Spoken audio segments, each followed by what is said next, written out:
everybody, and welcome back to another episode of Dance Talk Realness, a podcast where we discuss all nuances concerning education and dance, because a dance experience is an experience worth talking about.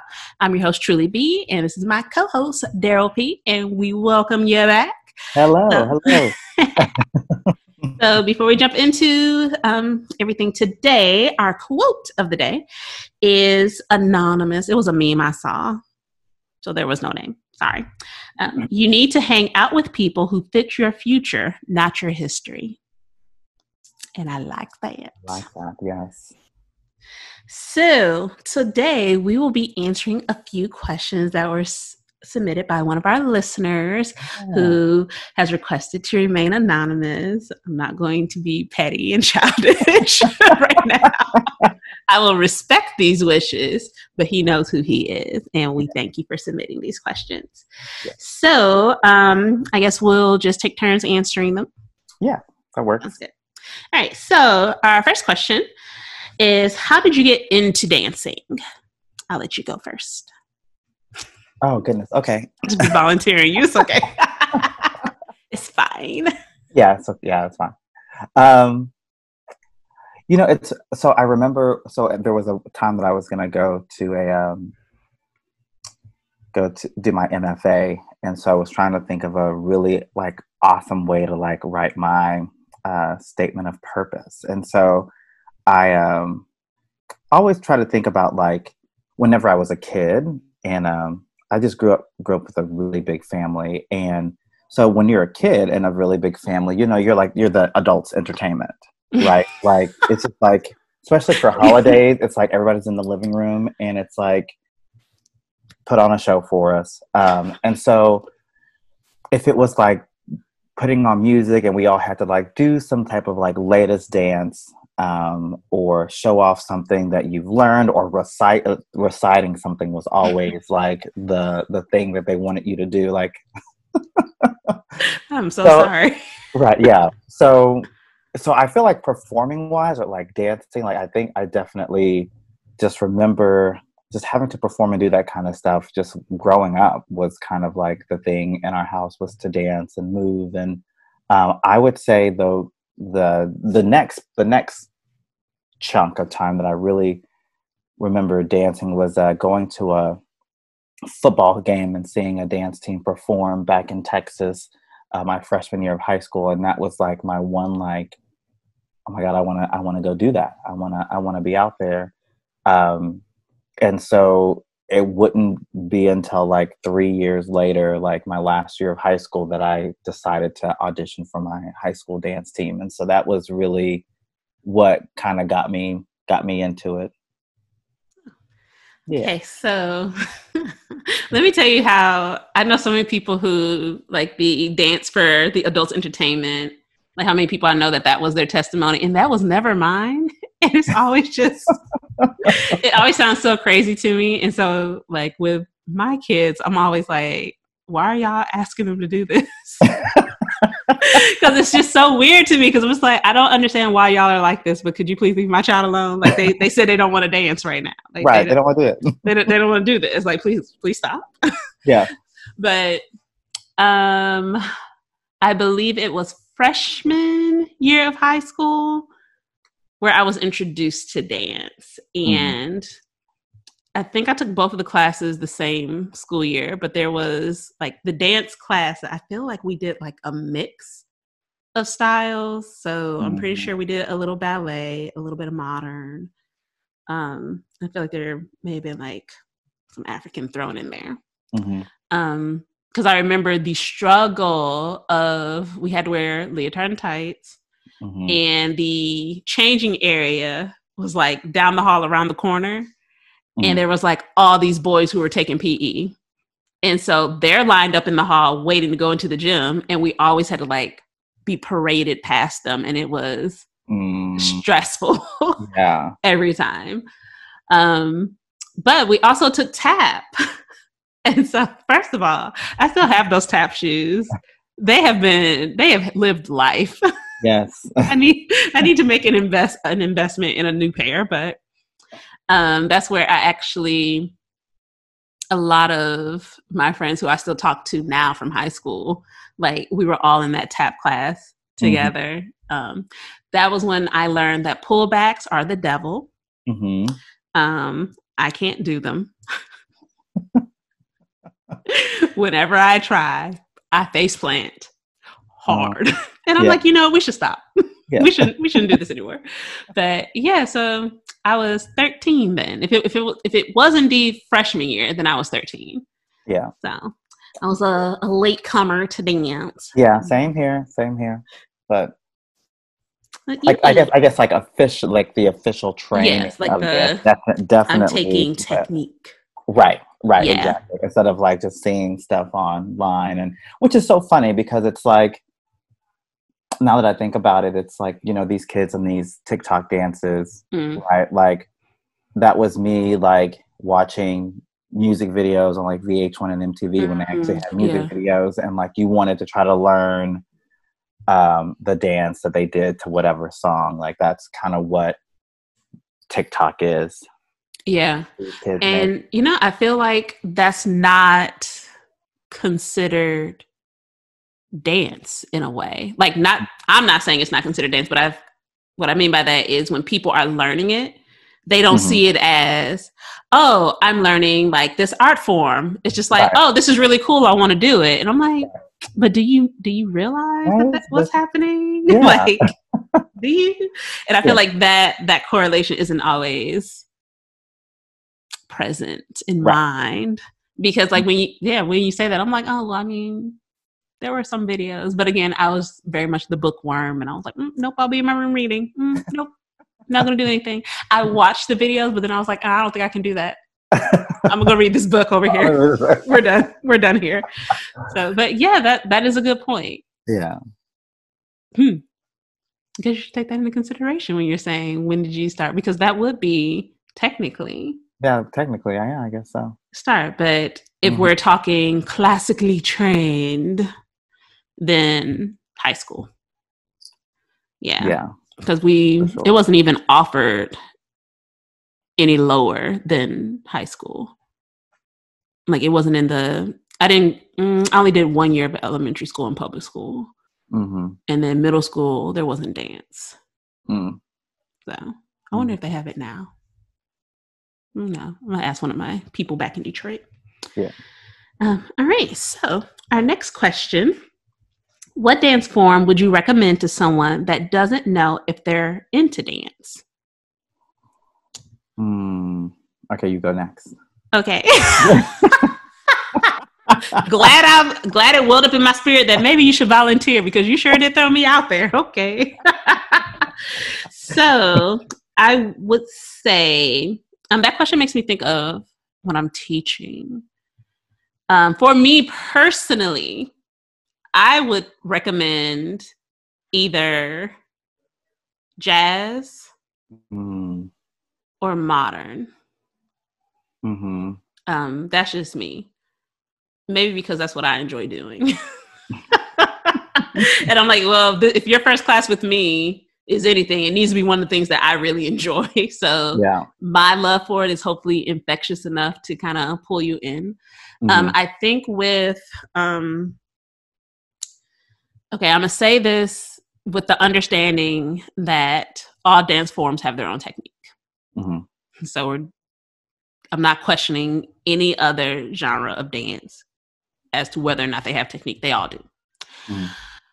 But for the person who is thinking of getting into what we know of as concert dance, I think jazz bridges the gap a little bit better than some other forms.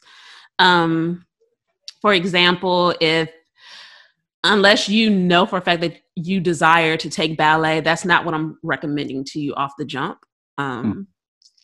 Just from my personal experience of introducing people to it that are coming to it later, that if that desire wasn't already there, it can be very frustrating dealing with the terminology, dealing with how the body is supposed to be moving, how the body is supposed to accomplish all these things, dealing with the music.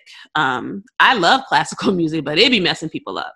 I've had a lot of students who they were like, I can't find the beat. And I'm like, it's 100% right there. Like, you don't hear that? Like, there's a downbeat. Like, I need you to stop playing. Like, it's there. But they're so accustomed to not listening to music like that there's some difficulty making that jump. Right. Not to say it's not possible, but I have found I can draw them in a little bit better with jazz. And then from there, I'm like, okay, well, if you ever take a ballet class, these are some of the things that you can take from this over there. I understand? Because I'm like, a plie is a plie. Right. Like, you're either doing a demi or you're doing a grand. But plie is plie. A tendu is a tendu. Like, you either did that tendu correctly or you did not. Like, it just is what it is.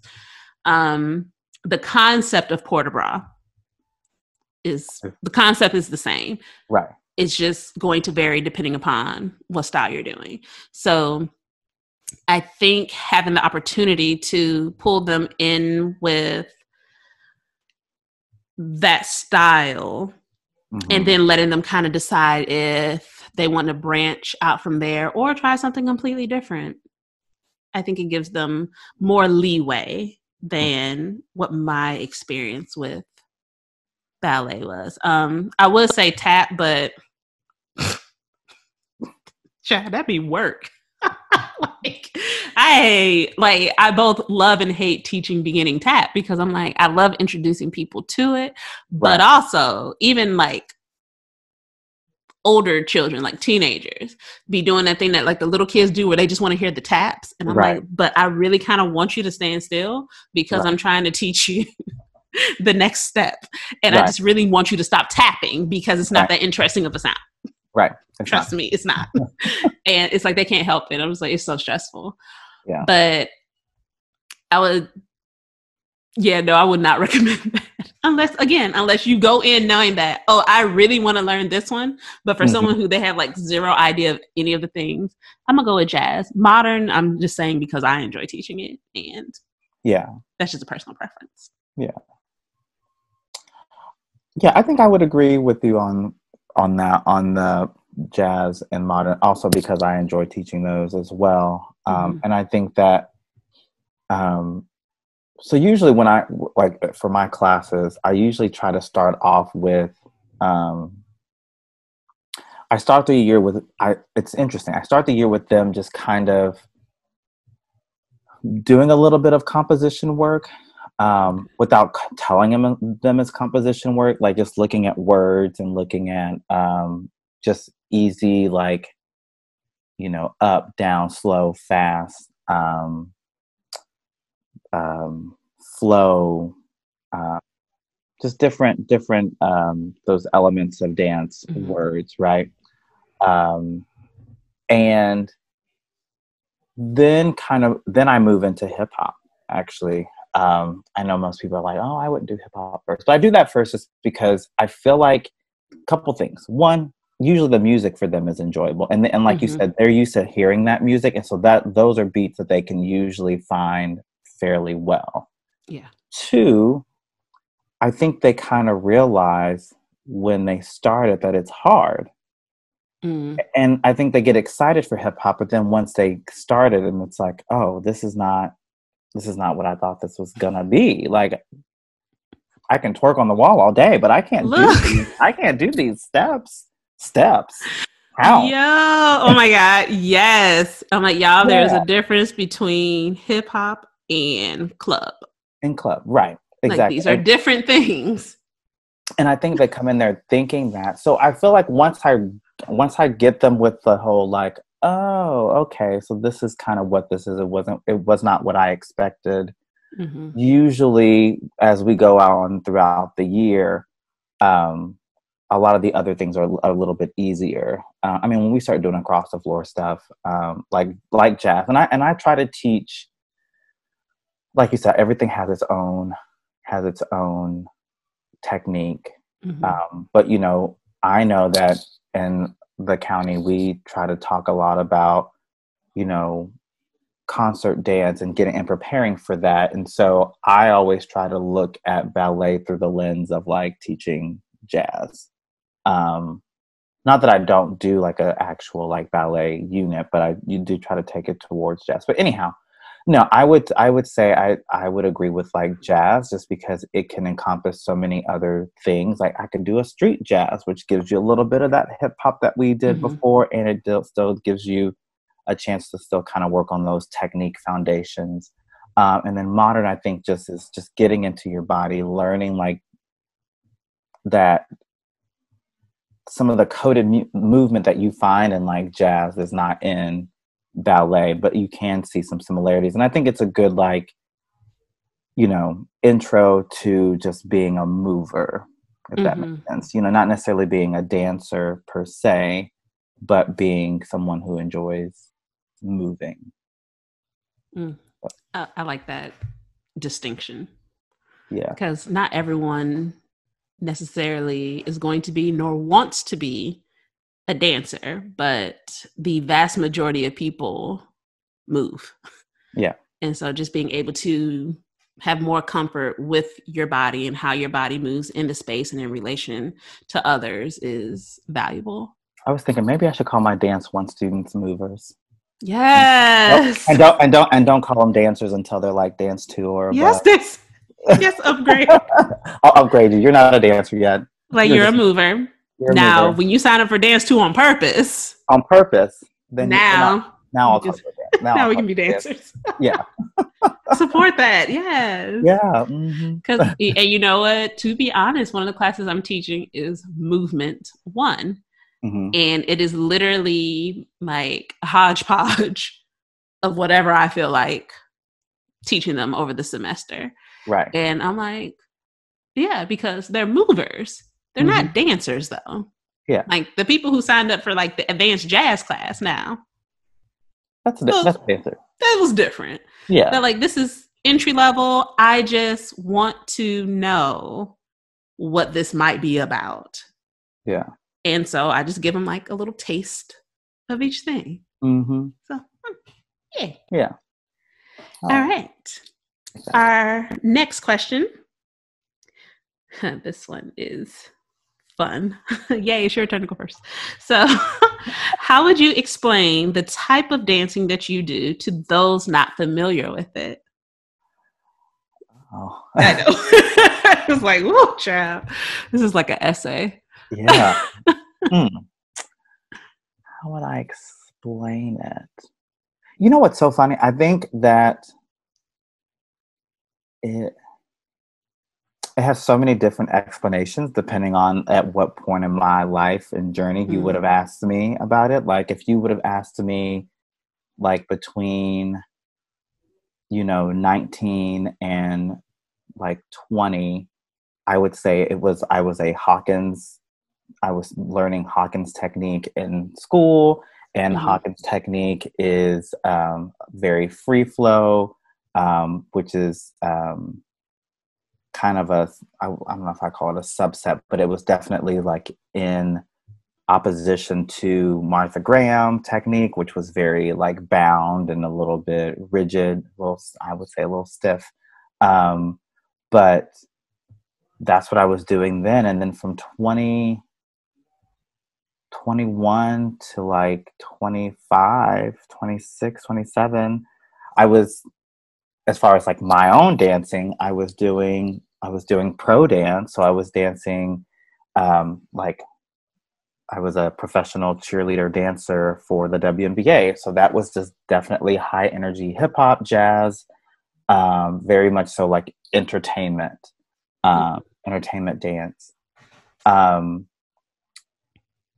then pretty much after I stopped doing that, the type of dancing I've been doing now is kind of back towards the more contemporary modern dance. So definitely looking at social justice issues within choreography and within dancing, within performing other people's choreography and doing my own choreography as well. And then even from that 21, or really the 23 up until now, the type of dance I teach varies from teaching ninth through, well, I guess there was a time I was teaching middle school, so I was teaching seventh graders. Yeah, I know. Did that for 2 years. Yeah. So I've taught 7 through 12, just all genres, just a big hodgepodge of different styles, different techniques, to high school kids. Yeah, so it's been a little bit of a journey that has kind of jumped around from here and there. Okay. Let me just be very transparent. You articulated yours way better than what I'm about to do. Let me be clear. So,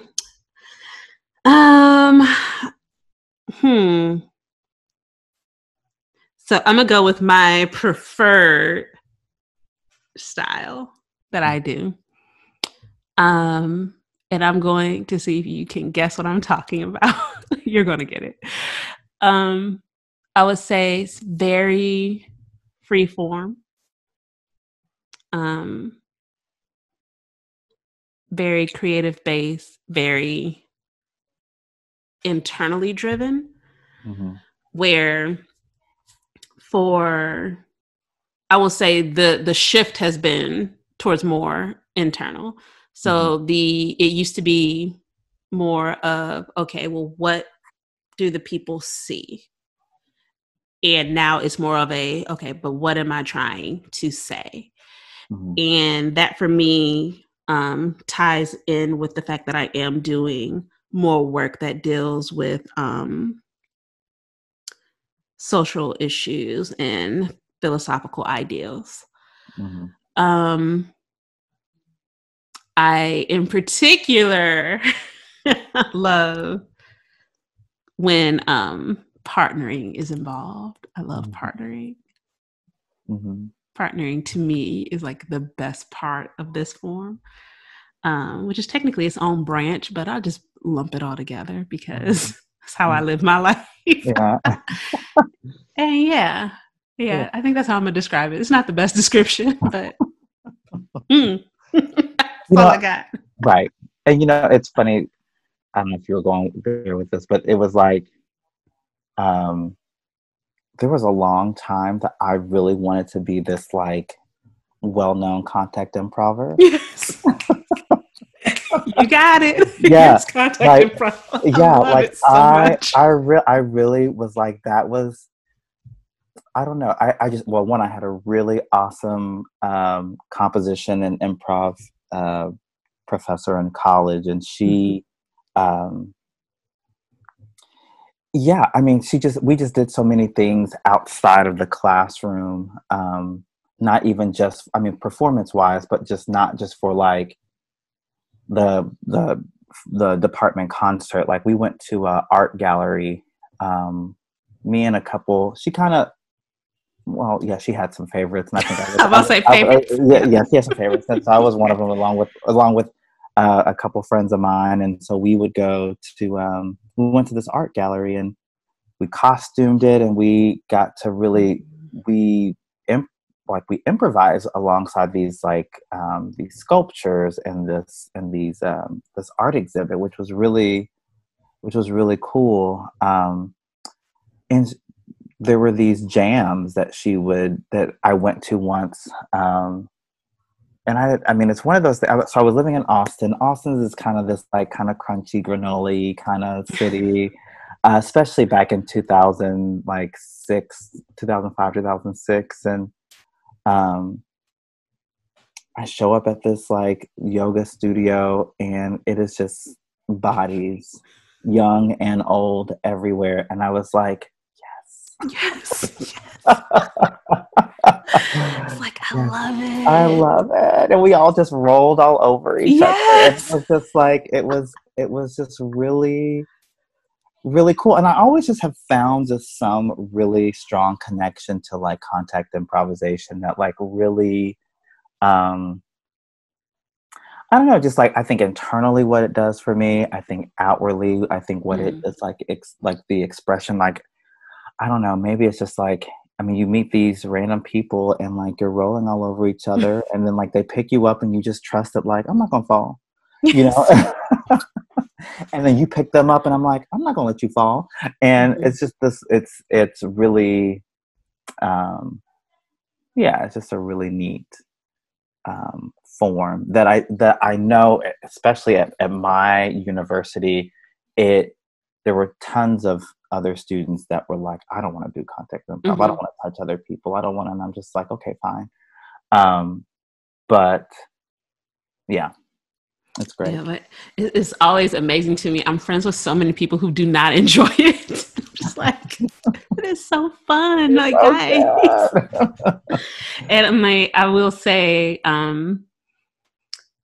improv in general, but specifically contact improv, helped me with a lot of trust issues with people because it's like you said, like they just gonna pick you up.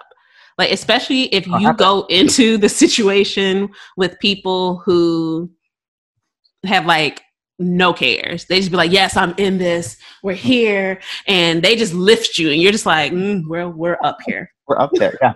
Okay. If I panic while I'm up here, I'm taking us both down. Right. I don't want to do that. So I have no choice but to trust you.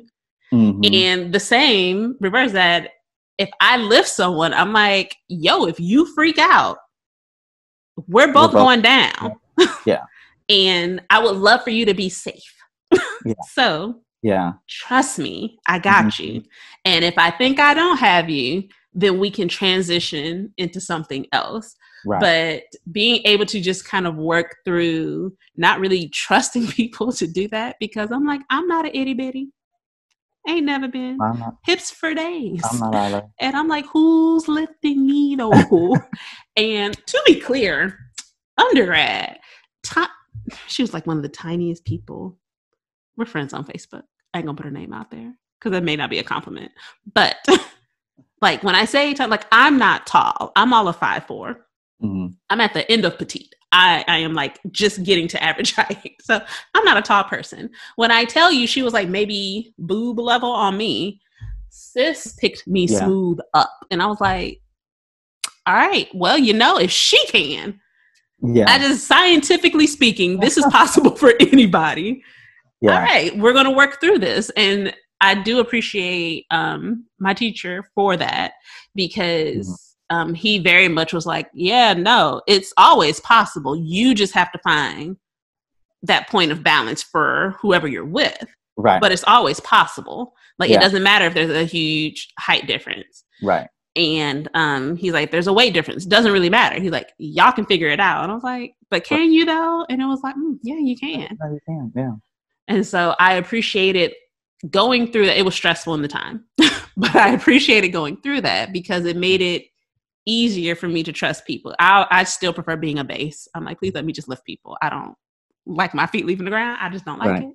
But because I don't be trusting people for real. But through that process, it helps me to build those relationships and that trust. And it's gotten better. Right. And it's so funny to like, it's funny because it's such a art form or form that like you feel like when you're in it and you feel people like, you probably know this too, because as a male, people are always like, oh, you're gonna lift me. And it's like when I'm with somebody who just wants to be lifted, I'm just like, yep, okay, cool, yep, that's happening. I know you want me to lift you. But it's so fun to be with people who really kind of get that like back and forth where it's like, no, we can lift each other, and it can be this like teeter-totter kind of thing. So yes, I love that. Yeah. Where it's not because I've known those people who it's like they just roll up on people specifically with the intent to be lifted. And also vice versa. Some who just roll up specifically with the intent of, I'm going to lift you. Right. And it's like, okay, yeah, sure, I guess. But can we have like a dialogue? Right. Like, can we trade off on this? Right. Because like, not my testimony, but I have spoken with people who were on the other end that they're smaller. And they're like, yeah, I'd be real sick of people always lifting me. Like, why do I always have to be the one to go up? I know I'm smaller. Okay, cool, fine. Right. Why always me? I might want to lift. I might want to try that. And I'm like, you're right. Yeah. That should be able to be an option that comes into play throughout the process. Yeah. So I think, that dialogue is really important, especially as you get more in tune with the people who you're dancing with, which I'm okay going to improv jams where it's like stranger danger. Mm-hmm. Like, I'm okay with it. Mm-hmm. Usually fine. I'm usually operating 85 to 90% there. But if it's with like a group of people who I'm like, I've been working with, I know I trust them, and I'm not scared to experiment with them, it is like a whole new plane of existence. I'm like, yes, I love this. Yeah. So yes, by far my fave. Yes, Marcina would not agree with that. Cool. I'm just going to put her out there, put her on blast. She's going to hear this and be pissed. Right. She's like, oh. Like, really? Sorry, my bad. Okay, so let's see, which one are we on? Boop, there we go. All right, so do you have to be in a certain mindset when you dance? And if you're in a bad space, would dancing help your mood? I think it's my turn to go first. No. And sometimes. So I can, and I'm thinking more for the first one of, do I have to be in a certain mindset to dance? I'm thinking performance wise. Mm-hmm. You know what? Actually teaching also. Yeah, I think for both. No, I don't have to be. It is preferred. But like my mind can be on, oh my gosh, like I got to take the kids to a doctor's appointment, and then I need to make dinner, and then I have homework to do. And my mind is somewhere else, not dealing with this, and I can still perform. Mm-hmm. To me, it's better when my mind is in it, but it's not bad when it's not, like visual wise. I just know I really perform when I'm in it, but very capable if my mindset is somewhere else. If I'm in a bad space, does dancing help my mood? Not always. Sometimes the dancing is what's putting me in the mood, to be honest. I will always give these examples because this is my truth. I have literally taken ballet classes where I cried from bar to the end until we do reverence. Like, I have cried the entire class because I'm frustrated, because I don't know what it is. It's like, I understand terminology. And it's like, my body's just like, And I'm like, but if this were in another class, it will work. And my body's still like, we don't care. You're not doing it now. And it's like, which of course that frustration makes you mess up. And then you get more frustrated because you're messing up. And then you mess up more because you're frustrated, and it's just a horrible cycle. And then I'm in a pissy mood for like days on end after that, to where like I will go into the next class. Like, if I took your class on Monday and it was horrible and I struggled to cry my way through, when I come back to you on Wednesday, I'm still upset from Monday because I know that I can do better than that, and I just shut down. So yeah, it does not always help, but there are times where it does help. I don't, does that count as helping? I think this counts as helping. So I have a friend, had a friend who passed. This was 2013. And I remember for I believe it was the winter concert, because he passed that fall. Did a dance. It was 5 students and me, 5 students who had him in school before, and me. And it was crazy choreographing it. I had the students help choreograph also. Mm-hmm. And like we would have moments every now and then in rehearsal where we were like, oop, a tear welled up. Oh, nope. We ain't got time. We ain't got time. We got to finish this dance, y'all. We got to finish this dance. We got a whole show to do. And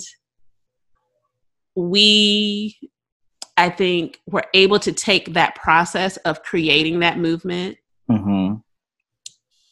use that to help process dealing with it. Because I remember, child, I remember when I got the phone call, and then like the friend who told me, he was like, yo, but can you let the kids know? Because I was at a new school, like it was my first year high school. Mm-hmm. And so it was the middle school. Mm. And so those 8th graders came over with me. Yeah. And so I was like, oh, I don't really want to do that, but like they knew him. So I was like, all right, well, I'll do it. And first of all, that was a horrible, horrible conversation, because I was like, okay, so guys, I'm not okay, but I need to tell you something. Yeah. And I managed to get the sentence out, and then sobbing, and then they're crying, and then all the other kids class who didn't know what was happening. Right. Those poor babies are like, so do we keep dancing? Or I was like, man, I don't even care what y'all do. Like, I'm done. We're not dancing no more today. We're done here. Get dressed, or like, are we changing? Do you want us to stay or no? It was rough. But then being able to work through that whole thing with movement, I think did help. And it was crazy, because the only time after breaking the news that we all cried again was after we performed it. Mm-hmm. And yeah, that was just like, to this day, when I hear the song, it's like it wells up, and I'm like, nope. Bring it back. We're not doing it. We're not going to cry. We're not going to cry. We're not going to do it. But I will say that definitely is an instance of dance being able to like uplift my mood and help process, like help with being in a bad space. Yeah. Cool. Yeah, I think that, like you said, I don't know if I necessarily need to be in a certain headspace in order to perform or teach. It's helpful to be, in the mood too. But yeah, I think, just trying to remember, like, so performance for me. So like, I still sometimes get like all like butterflies to perform, like still to this day. Yeah. And so other times, so some days it's less butterflies than others, and I don't know what it is. It doesn't matter how rehearsed I am. It doesn't matter how unrehearsed. Sometimes when I'm unrehearsed or I don't feel like I quite get it, I'm less butterflies than I am when I'm like, oh, I know this. And I'm like, oh my God, there's people watching me. But I think that definitely probably plays in on like just like a mood, or like what's going on in my head, and how prepared I am. I have found that like coming to school and like dealing with something like, I mean, I've dealt with like some breakups and just other issues, and I've like come to school to like teach, and have just didn't really want to, but then once I got there, and like you see your students, and like you're kind of in there, or you're in a rehearsal process, like it's a nice escape from other things going on. So I definitely see that, but you're right. Sometimes it's the dancing is what's bringing me to that space. But yeah, I think, And it's funny that you were talking about that, kind of like the dance being kind of like this process for grieving, because I had another professor, and we lost I never had her as a professor, but I just remember her presence there. This was like, I might have been in the dance program for like a year, but never took a class from her. And then, like, I think the summer before, which I think she was supposed to be my teacher for one of my classes, her cancer came back, and it came back pretty aggressively, to where, like, I think 2 months later, she had passed away. And so one of the other professors for her MFA kind of did this. She did this like whole evening length concert for kind of like her grieving process over the loss of that professor, because they were very close. So I think that's the really cool thing about dance, is that it has the possibility of helping you through some pretty tough times. So I agree. yeah. Hey. And we have one more question. It's also a two-parter. Okay. Yeah, I both like this question. I'm also like, this is hard, but yay, you go first, so I have time to think on it. So, can you describe how you feel when you dance? And what is the closest feeling you can relate it to? Fix your face. He's like, oh, okay. Wait, what was the first one? All right, so can you describe how you feel when you dance? How I feel when I dance.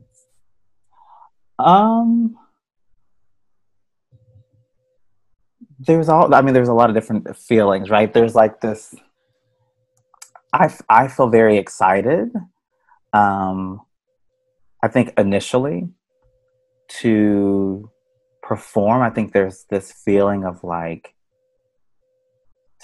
this feeling of pride, especially when I'm performing other people's work, but if I'm performing my own work, there's also that feeling, even to watch your work being performed, there's like this sense of pride.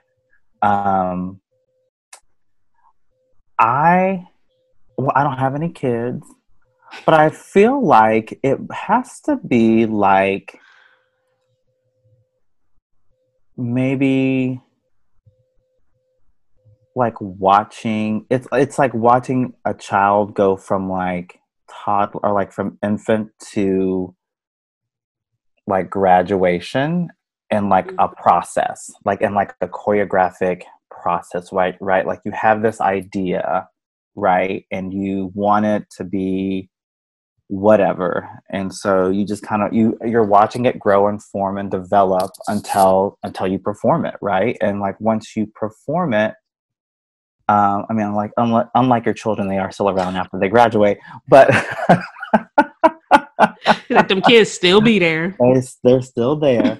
But it's interesting too. Like I think sometimes work is like that too. Like for instance, my friend Matthew did this evening length work based on like the LGBTQ community, and it's funny how it started off as one thing and it grew into something else, and like more people get added to it, and then so you finally premiere it, and you kind of let it go, right? Like I think you just kind of say, okay.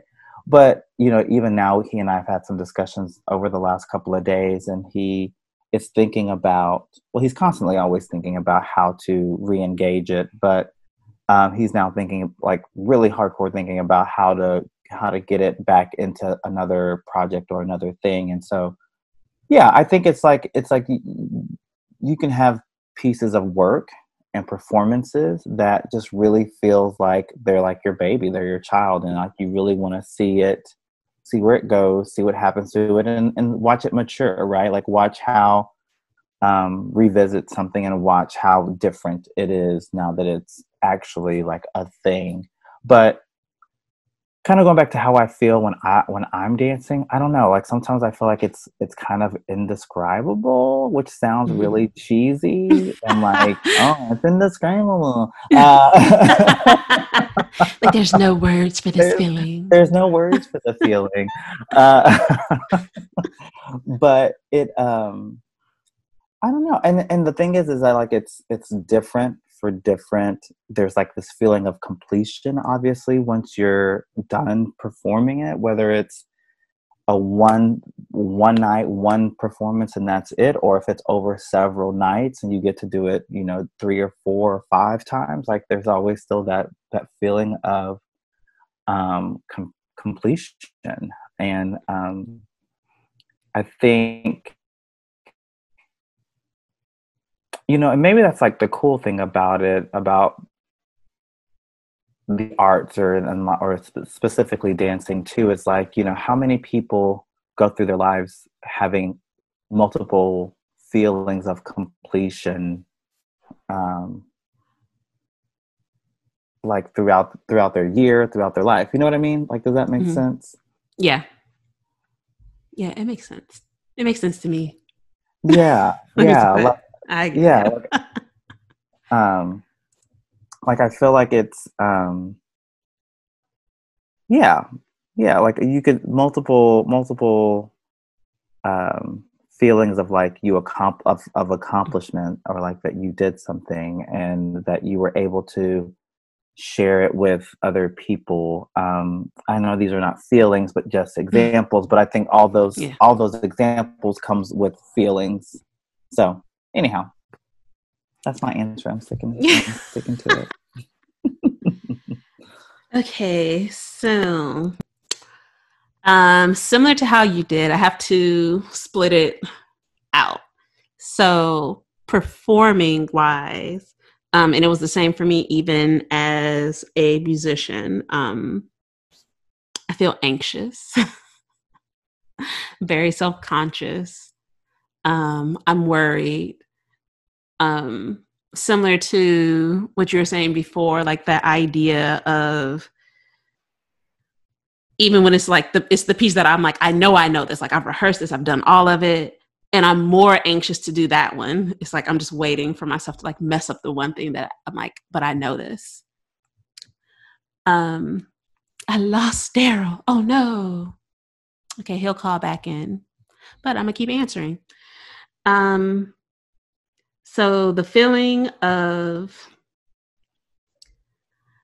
I don't want to mess up, be that whether it's my personal choreography or the work of someone else, especially if it's someone else's work. I don't want to mess up or ruin their vision and their plan for the piece. If it is just taking class, then I would say it's like a feeling of like accomplishment, maybe. Especially if the class is going well. If the class is not going well, that's a whole different situation. But I'm thinking like if I'm like in a really upbeat, nonstop, crazy going jazz class, then yay, I have you back. I was like, I'm gonna just keep talking until he come back. It's fine. I'll fill you in later. Okay. It's fine. Because you know me, I'm not editing anything. So yeah, I know. It'll be there. They can at me. I don't really care. If someone's volunteering to like edit things for free, hit me. But if not, it'll be like it is. But I was saying if it's performance based, then it's feelings of anxiety predominantly. If it's just taking class and like the class is going well, like feelings of accomplishment. If it's like my reference is just going to be like a really deeply involved improv jam. That is like a feeling of like euphoria is the word I'm going to use for that. Like that's where it starts getting hard for me to explain how it feels, because I'm like, it's not that I'm like 100% completely happy per se, quote unquote. Not excited because I'm like, there's still some element of fear. There's still some element of sometimes accomplishment when something goes very well. There's still that anxiety, especially when it's like stranger danger. But even with those kind of, I guess you can call them negative feelings, it's still so worth it. And I still feel just lighter after like an improv session. I just feel better. I just love it and enjoy. So I guess, I would say, I don't know, is euphoria a feeling? Is that correct math? Because if not, it's going to be today. Like that. So I think those would be, for those 3 different scenarios, that's what I would go with. Anxiety, accomplishment, and euphoria. Yeah. Because it's different. No, like whatever setting we're in. I mean, maybe there's someone out there that they have like the same feeling across the board, whether it's performance, class, or whatever. But for me, each of those, even my mindset going into each one is completely different. And so taking class has never felt the same to me as performing. Right. Agreed. Even when you have to like, okay, small groups are showing the combination. Let me tell you how much I hate that. Let's just pause for the cause. I'd be like, yo, can I not though? Can I just clap it up and support everybody else? I don't want to do this. I hate it. But even with that, because that's anxiety for real. Yeah. But even then, that still has nothing on a performance. And I'm just like, so yeah, each one is a completely different, like it's its own little bubble. Yeah. But clearly I love it because I still be doing all this stuff. Like I'm trying to be more of just choreographer and not perform, because I've always felt like that. Even as a musician, I hated people watching me. And I'm like, I went into education. I'm like, your whole job is people watching you. Right. Like that's all they do is watch. And I'm like, this was maybe not the best choice. I don't know. Because I just hate people looking at me. I'm like, why are you looking at me? And they're like, because you're teaching the combination. I'm like, oh. Sorry. My bad. My bad. Like, can I just talk the combination to you? Will that work? And it's like, nah, that don't be working for any age group. It just doesn't work out. So, but yeah. All right, then. Those are all of our questions for this episode. We're going to leave all the bloopers in there because that's how I live life. Yes. Again, if you are volunteering for free, edit things for me, hit a sister up. I don't mind. dancetalkrealness@gmail.com because I ain't going to fix it. Just be real. Like, this is just, for people who know me, they know this is my life. I'm like, I don't really care enough to fix it. It's not that you're not worth it. It's just a lot of work. A lot of work. I know. I want you to see the real us. Go through. Yes. We're putting the realness in Dance Talk Realness. All right. Well, thank you all for joining us here again at Dance Talk Realness. Please make sure to follow us across all the platforms. Daryl, go ahead and name the platforms because you know me, I'll be messing up. YouTube, Twitter. Never Twitter. Never. That's right. It's never Twitter. Never Twitter. Yes, YouTube, Facebook, Apple Podcast, and Instagram. Okay. Like, yes, yes. It's all right. We got this. Leaving it in there. We're not fixing it. If you have any questions, you can leave your questions under our posts on YouTube, Facebook, and Instagram. And you can also email at dancetalkrealness@gmail.com.